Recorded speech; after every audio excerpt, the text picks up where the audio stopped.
Students, last हमने topic discuss किया था इक्वालिटी ऑफ मैट्रिसेस। नेक्स्ट हमारे पास है अलजेब्रा ऑफ मैट्रिसेस। अब सबसे पहले आपको पता होना चाहिए कि अलजेब्रा क्या होता है। अलजेब्रा में हमारे पास आता है किसी भी नंबर्स का अगर हम अलजेब्रा करेंगे उसमें उन नंबर्स की एडिशन, सब्ट्रैक्शन, मल्टीप्लिकेशन ये सब कुछ होता है।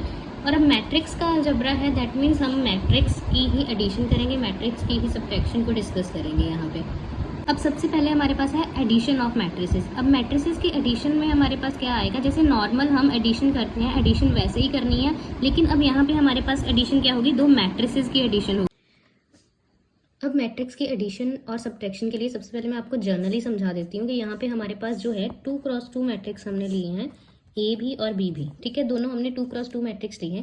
अब इन दोनों मैट्रिक्स में हमारे पास एलिमेंट्स हैं A11, A12, A21, A22। इसमें हमारे पास B11, B12, B21 and B22 है, ठीक है जी। अब इन दोनों मैट्रिक्स को जब हमने ऐड करना है तो इनको जब ऐड करेंगे मतलब इन दोनों के एलिमेंट्स को ऐड करना है, ठीक है। करस्पॉन्डिंग एलिमेंट्स को आपने ऐड करना है। जैसे A11 को आपने 1 वाली पोजीशन वाले एलिमेंट्स को ऐड करना है। A11 को B11 में ऐड करेंगे, A12 को B12 में ऐड करेंगे, A21 को B21 में ऐड करेंगे, ठीक है जी। A22 को आप ऐड करोगे B22 में। इस तरीके से ही हमने सब्ट्रैक्शन भी करनी है। उसमें जस्ट यहाँ पे आपके पास क्या आ जाएगा, माइनस का साइन आ जाएगा। बस यहाँ पे आपके पास माइनस का साइन आ जाएगा, बाकी सारा प्रोसीजर सेम है।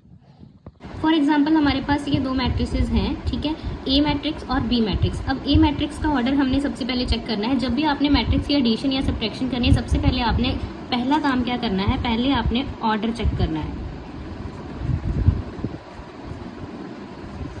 मैट्रिक्स का ऑर्डर सबसे पहले चेक करेंगे। हमारे पास इसका ऑर्डर है, यहाँ पे हमारे पास 2 रोज हैं और 3 कॉलम है, दैट मीन्स 2x3 इसका ऑर्डर होगा।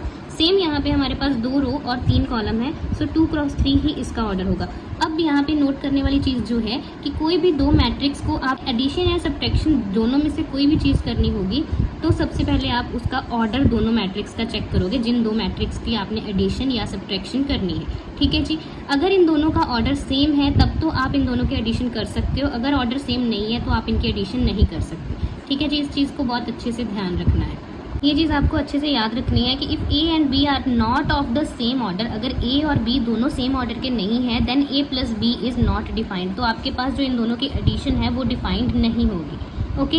अब अगर हमारे पास जैसे यहाँ पे ऑर्डर दोनों का सेम है, अब हमें ये पता है कि इनकी एडिशन तो डिफाइंड है, लेकिन अब एडिशन करनी कैसे है, उसके लिए ए प्लस बी, पहले तो जो ऑर्डर इन दोनों का है वही ऑर्डर की हमारे पास जो ए प्लस बी मैट्रिक्स होगी वो बनेगी, 2x3 ऑर्डर की ही बनेगी, इसका ऑर्डर चेंज नहीं होगा, ठीक है।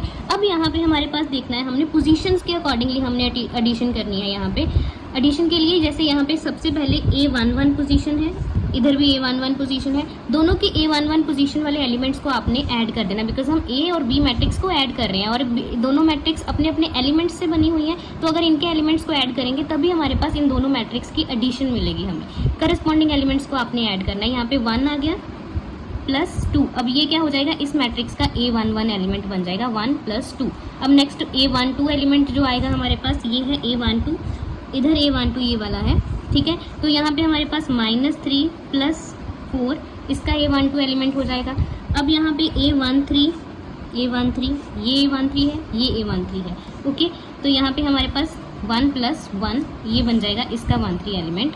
सिमिलरली आपने बाकी के जैसे हमारे पास यहाँ पे है A21 पोजीशन पे 2 है, A22 पोजीशन पे 4 है, A23 पोजीशन पे 5 है। सिमिलरली आपने इसके लिए भी सारे एलिमेंट्स करस्पॉन्डिंग एलिमेंट्स में ऐड कर देने हैं और आपको जो पूरी A + B मैट्रिक्स है वो मिल जाएगी। अब यहाँ पे एक चीज़ जो आपने और ध्यान रखनी है, जैसे यहाँ पे मैंने एडिशन कर दी है, एडिशन के बाद हमारे पास ये मैट्रिक्स आ गई है। जो चीज़ आपने ध्यान रखनी है कि जैसे यहाँ पे हमारे पास A12 पोजीशन पे -3 था, तो मैंने वो साइन एज इट इज साथ में लिया है। यहाँ पे हमारे पास A21 पोजीशन पे -3 था, तो वो वाला भी मैंने जो साइन है वो 2 - 3, अब यहाँ पे +-3 भी लिख सकते हो आप, +-3, ठीक है। जैसे आपको ठीक लगता है आप वैसे कर सकते हो, मतलब जो उसका साइन होगा उसको आपने साथ में लेना है। तो यहाँ पे 2 - 3 बन जाएगा विच इज़ इक्वल्स टू -1।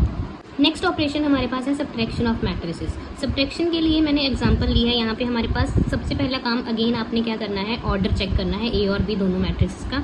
यहाँ पे हमारे पास 1, 2 एंड 3 रोज हैं और 1, 2 कॉलम्स हैं, 2 कॉलम्स हैं, 3 रोज हैं। सेम यहाँ पे हमारे पास 3 रो और 2 कॉलम हैं, तो 3x2 दोनों का ऑर्डर हो गया।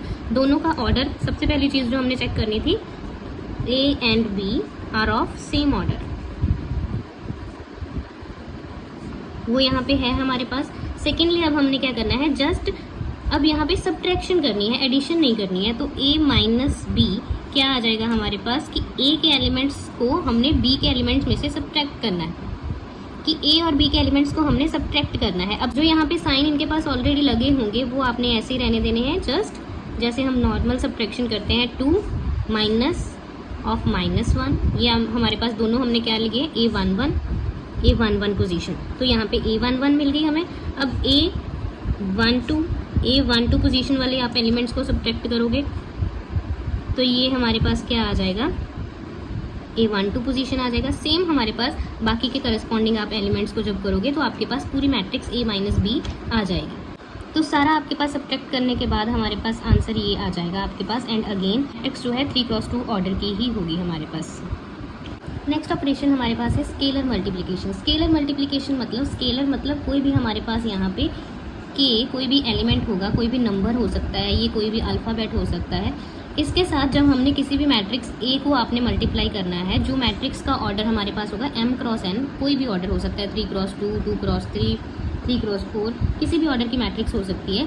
तो ऐसी मैट्रिक्स को जब आप किसी भी मैट्रिक्स को किसी स्केलर के साथ मल्टीप्लाई करेंगे तो उसका हमारे पास मैट्रिक्स जो आएगा वो Ka मैट्रिक्स आएगा, will be obtained by multiplying each element of A by K। मतलब जो मैट्रिक्स A होगी उसके हर एलिमेंट को आपने उस स्केलर के साथ मल्टीप्लाई करना है, तब उसके बाद जो नई मैट्रिक्स बनेगी वो Ka मैट्रिक्स जो होगी वो स्केलर मल्टीप्लिकेशन के बाद वाली मैट्रिक्स बनेगी। फॉर एग्जाम्पल अब हमारे पास यहाँ पे A मैट्रिक्स है जो 2x3 ऑर्डर की हमने ली है। अब इसके साथ स्केलर जो है 3 को हमने मल्टीप्लाई करना है, तो क्या करेंगे, डेफिनेशन के अकॉर्डिंगली ईच एलिमेंट जो है A मैट्रिक्स का उसके साथ हमने क्या करना है, 3 को मल्टीप्लाई करना है। आपको इजी हो इसके लिए मैं आपको ये बता रही हूँ, 3 इंटू 1 के साथ हमने 3 मल्टीप्लाई कर दिया, 3 into 3 -2 into 3 -2 into 3 4 into 3 and 3 into 1। ठीक है, एक एक एलिमेंट के साथ आपने क्या करना है, इस स्केलर को, अब ये स्केलर कुछ भी हो सकता है, 5, 2, 10, 3 कुछ भी हो सकता है, उसके साथ आपने इसको मल्टीप्लाई करना है हर एलिमेंट के साथ। ठीक है, तो इसके लिए भी अगेन जो ऑर्डर होगा, जो नई मैट्रिक्स बनेगी उसका ऑर्डर भी सेम ओरिजिनल मैट्रिक्स के वाला ऑर्डर ही रहेगा यहाँ पे। तो इसको मल्टीप्लाई करने के बाद आपके पास आ जाएगा, आपके पास ये मैट्रिक्स बन जाएगी जो अगेन 2x3 ऑर्डर की। ठीक है जी, अब यहाँ पे मैंने आपको ये 3 चीज़ें करवाई हैं, addition, subtraction and scalar multiplication. अब ये तीनों चीज़ें क्या है, मैट्रिक्स के साथ हैं। ठीक है, मैट्रिक्स की एडिशन, मैट्रिक्स की सब्ट्रैक्शन और मैट्रिक्स की मल्टीप्लिकेशन। इसमें आपने जो सबसे पहले चीज़ याद रखनी है कि जब आपने एडिशन और सब्ट्रैक्शन करनी है तो इसके लिए आपके पास एक कंडीशन है जो कि ऑर्डर जो है दोनों मैट्रिक्स का, 2 मैट्रिक्स 3 मैट्रिक्स जितने भी मैट्रिक्स आप ऐड या सब्ट्रैक्ट कर रहे हो उनका ऑर्डर आपके पास सेम होना चाहिए। ठीक है जी, उसके बाद जो उसका आंसर आएगा, उसका आंसर जो आएगा वो भी सेम ऑर्डर का ही आएगा, उसके आंसर में ऑर्डर में कोई चेंज नहीं आएगा। अगेन स्केलर मल्टीप्लिकेशन जो है, स्केलर मल्टीप्लिकेशन में आपको में ऑर्डर जो होगा, ऑर्डर में कोई चेंज नहीं आएगा। जैसे कि एडिशन और सब्ट्रैक्शन में जो ओरिजिनल मैट्रिक्स होगी वही वाला आपके पास आंसर की ऑर्डर आएगा, वैसे ही स्केलर मैट्रिक्स में भी जो ऑर्डर आएगा आपके पास आंसर वाली मैट्रिक्स का वो सेम होगा जो आपके पास क्वेश्चन में ऑर्डर दिया है मैट्रिक्स का। जैसे यहाँ पे हमने किया, स्केलर मैट्रिक्स में जो ओरिजिनल मैट्रिक्स का ऑर्डर था वही उसके आंसर वाली मैट्रिक्स का ऑर्डर है। सब्ट्रैक्शन में सबसे पहले हमने चेक किया था दोनों मैट्रिक्स का ऑर्डर अगर सेम है तो आप एडिशन सब्ट्रैक्शन करोगे, अदरवाइज एडिशन और सब्ट्रैक्शन नहीं करोगे, और जो आंसर आएगा वो हमारे पास सेम ओरिजिनल मैट्रिक्स के ऑर्डर वाला ही आंसर आएगा। ठीक है जी, बस यही चीज़ें जो ऑर्डर वाली हैं आपको ध्यान में रखनी है। Thank you so much, hope आपको सब अच्छे से समझ आया होगा।